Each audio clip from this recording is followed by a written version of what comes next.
Love lives here. So I have a question for you. Born This Way, of course, is a song that is very popular with the LGBTQIA plus community for obvious reasons. We were born this way, right? And so it has become this theme for us. And so I am curious to ask my beloved group here, why is Pride Month in the month of June? Stonewall. So what does that mean?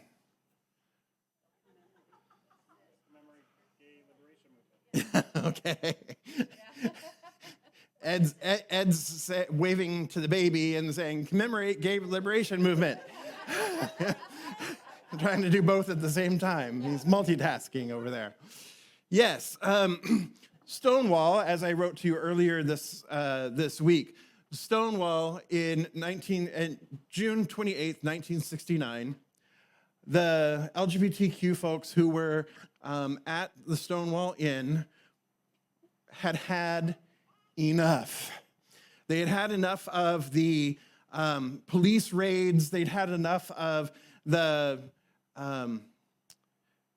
harassment, the annoyance, the persecution.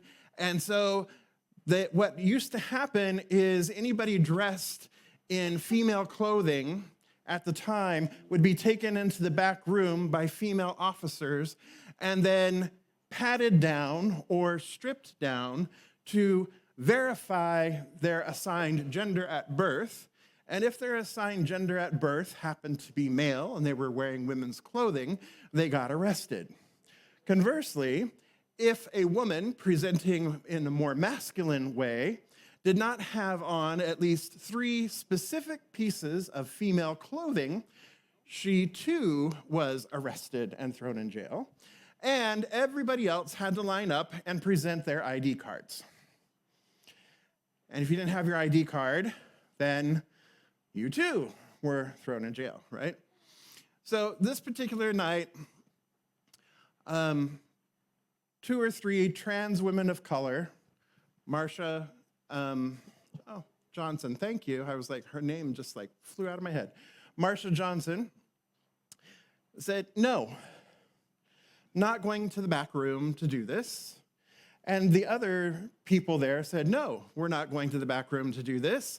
And then people stopped giving their IDs. And so there became this uprising. And this uprising spilled out into the street. There were overturned vehicles. There was violence. There was a fire, etc. And this happened all on the 28th of June, 1969, and continued on for a few nights. Now, you'll hear it referred to as the Stonewall Riots. I prefer to call it the Stonewall Uprising. Why? Because people, an oppressed people, were standing up against an institution and a system that was oppressing. So they were standing up. They were rising up for their rights. They were rising up for something they believed in. They were rising up for their own humanity. So that's why I prefer to call it an uprising.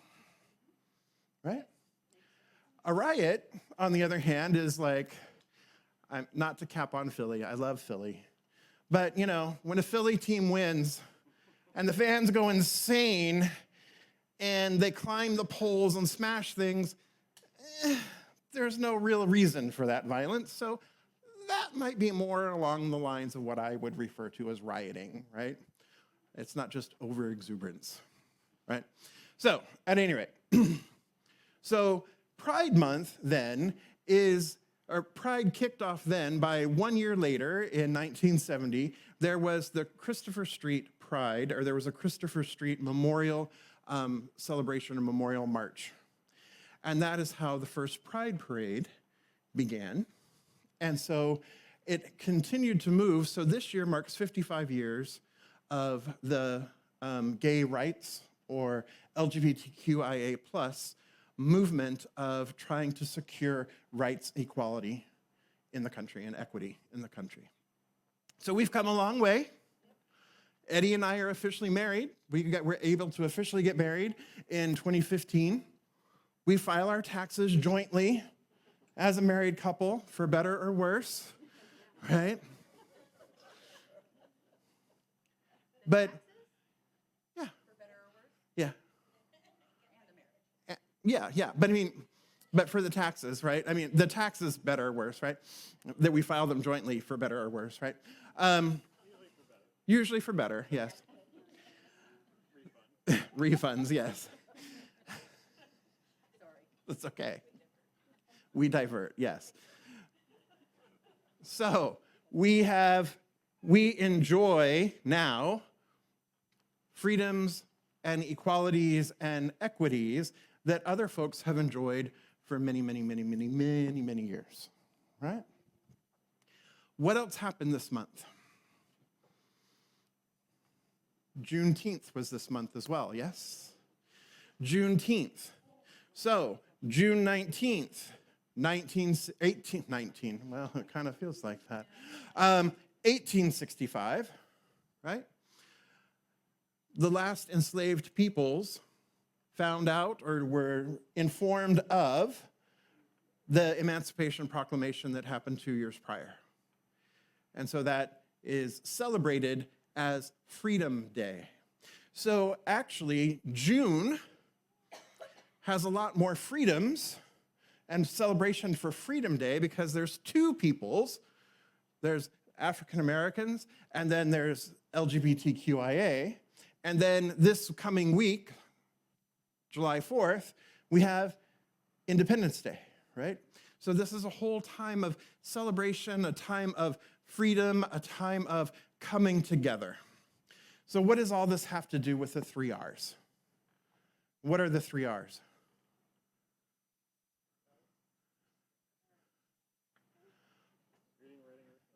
Reading, writing, arithmetic.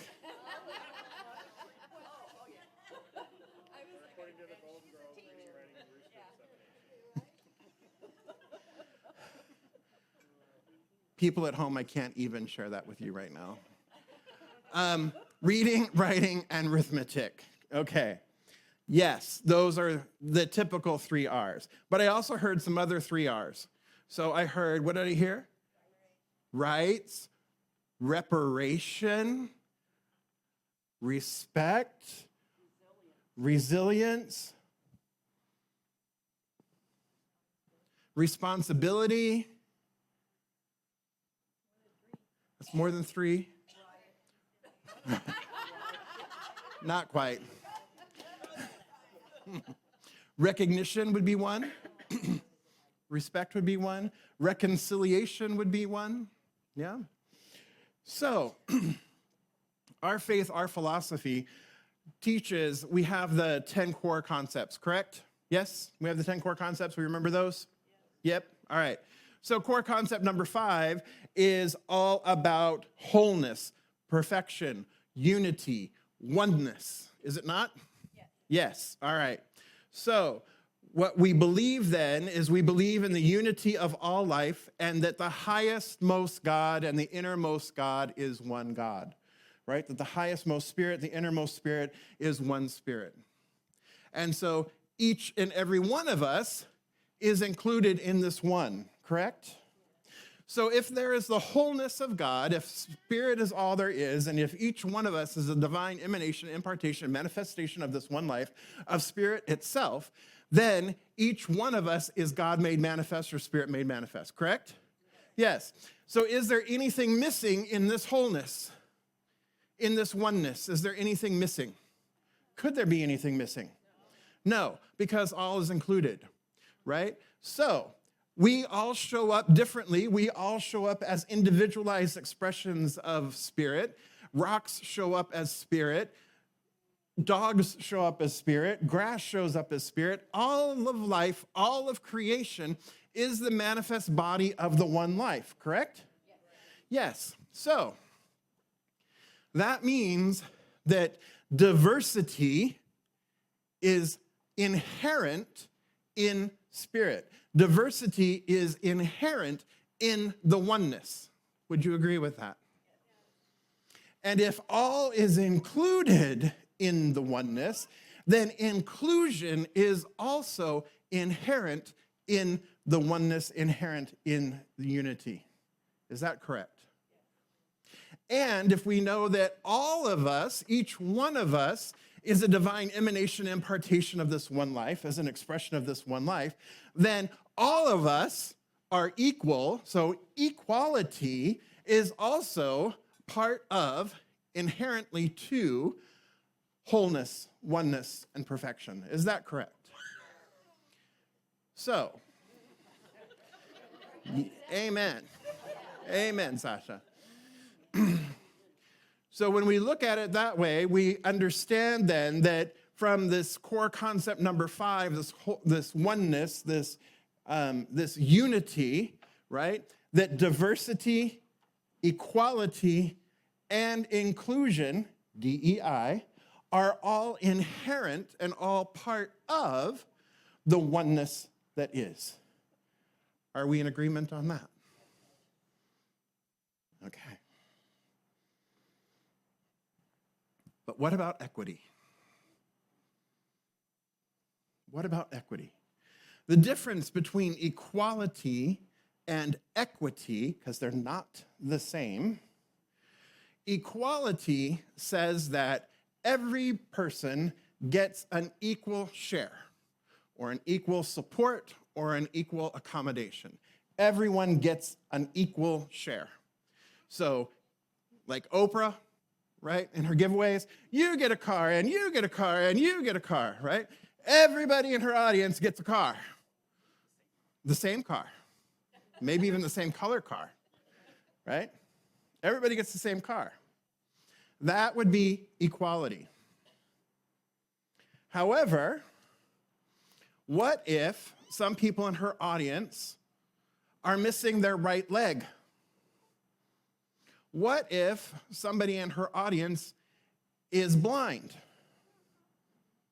What if somebody in her audience no longer is capable of driving due to medical conditions? What is this equality of a car going to do for those folks? Well, I guess you could sell it for some money. That might be a possibility, right? But equity, on the other hand, would say that each person, based on life experience, based on history, based on the way our country has operated or the way cultures have operated throughout time around the world, that there are inequities. That, yes, we are all equal, however, not everything is equitable. And we see this with, I don't know, the 1% versus the 99%. That 1% has the majority of the wealth, right? More than the 99 even, combined, right? So we see this in different ways that our society works, or the way that our society is structured, that it's structured inequitably. So when we talk about equity, what we're talking about is we are talking about recognizing the injustices or recognizing the imbalances that exist and then making the adjustments so that everyone is has an equity, everyone has, it's a fairness, it's a justice that is possible. Because equity acknowledges the lived experiences, or it acknowledges the inequities that we see, and then we use that to adjust so that there is equity. Does that make sense? So equity, the way we approach equity from Centers for Spiritual Living, from our faith, is that we believe that all is one. We believe that everyone is equal. We believe in a diverse population. We believe in unity, not uniformity, but we believe in unity. We believe in inclusion, right? And so naturally, what we would want to do, I believe, from our faith tradition perspective, is that we would want to promote and advocate for equity. equitable treatment, justice. Where are your thoughts on that?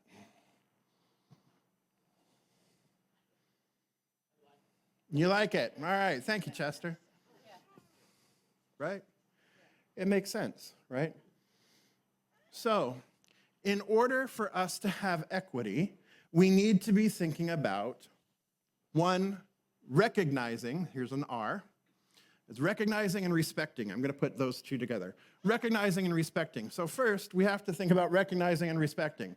First, we have to recognize that each one of us is divine. Each one of us is love made manifest. Each one is perfect. Each one has value. We have to recognize the Spirit in each other.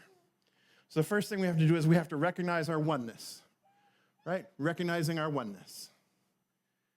And then we also have to respect our differences.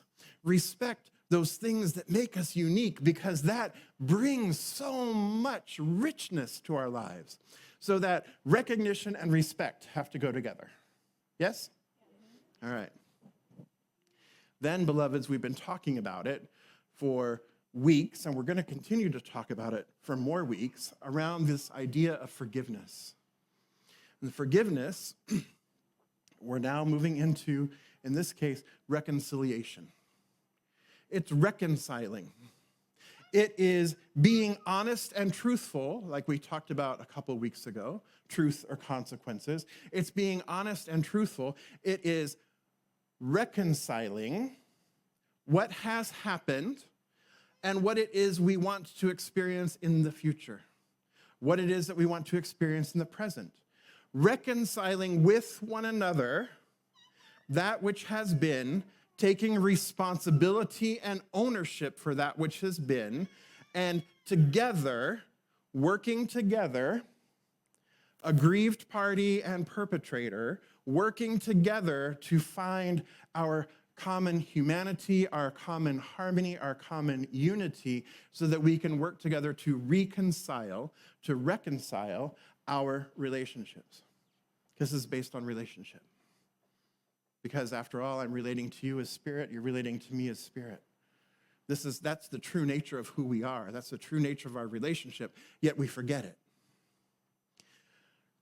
From there, from reconciliation with forgiveness is part of reconciliation, right? We move into reparation. And reparation is a repairing of the rift, a repairing of the harm that has been caused, a repairing and a restoration, a reinstitution of privileges, of rights, of dignity, of responsibility to all parties. And it is a repairing to those who have experienced and been at the receiving end of discrimination, inequity, intolerance. So we have this opportunity to recognize and respect, reconcile, and then reparations. We have a history of reparations in our country. Our Japanese American folks who were interred in concentration camps, in internment camps, Japanese internment camps, like my grandfather, in 1988, reparations were offered, and each living survivor of the Japanese internment camps was given $20,000. Reparation, redress. Now, it doesn't sound like a lot, and I have to tell you, it didn't go very far, right? But there was an official apology. There was reparation for having interred hundreds of thousands of Japanese Americans, U.S. citizens, based solely on their ethnicity and their heritage, their race, during World War II. After the Civil War, there was the promise of 40 acres and a mule for each of the enslaved folk. That idea died the day that President Lincoln was assassinated. Then after that, there was a period of Reconstruction. And then in 1876, that idea died with the presidential election and Rutherford B. Hayes becoming elected as president of the United States, which was also, believe it or not, a contentious election that had to be recounted, that was contested. Fascinating how history kind of shows up again, isn't it? And if we don't learn from our history, we are doomed to repeat it. And if we refuse to teach our history and we refuse to talk about our history, then it is a guarantee that we intentionally intend to repeat it. So I know that this week has been kind of crazy with what we've seen, with what we've experienced. And so I want us, as we go to the tables today, your questions for today are, where does reconciliation and reparation still need to happen in our country? Where does reconciliation and reparation need? Is there a need for reconciliation and reparations in our community, more local community? And where is there a need for reconciliation and reparation in your own personal life?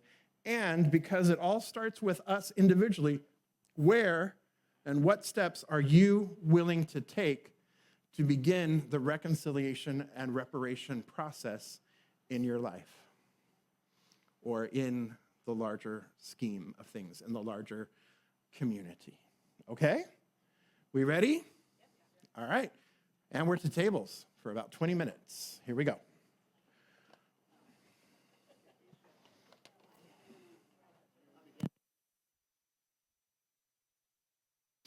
All right, so my beloveds, here is your tool for thriving for this week.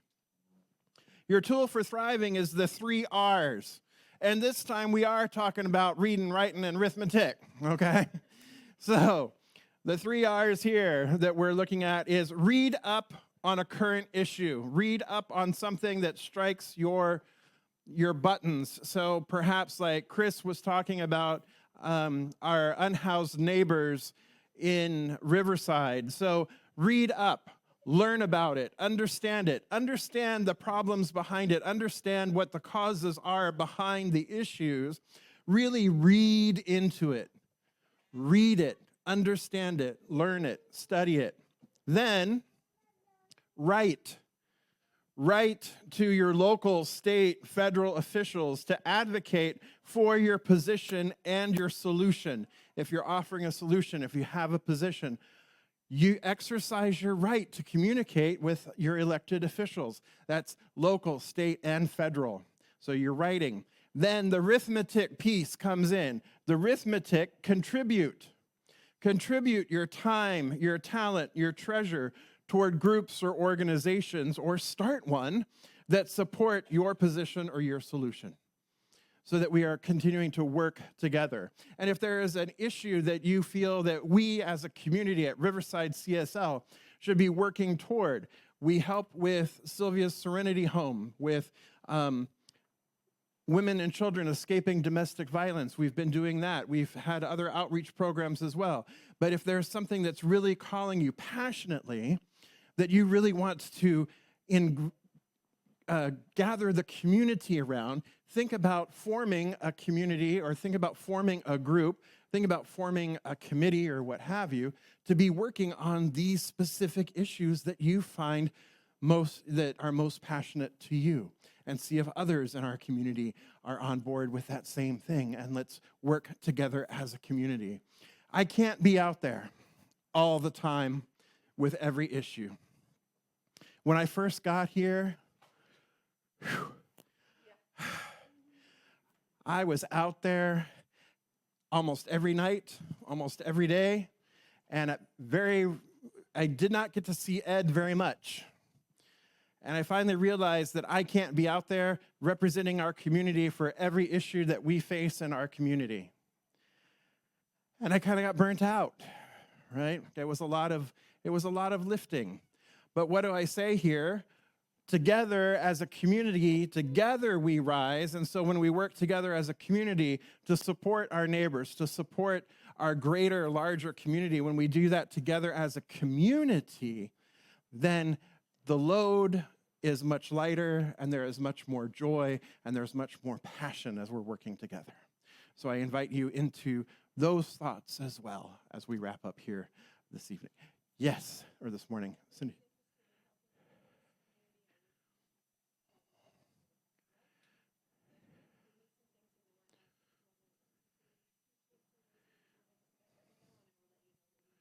Okay, so if anybody is interested in helping our homeless community, go see Cindy after service, okay? She works with Path of Life. She volunteers with Path of Life.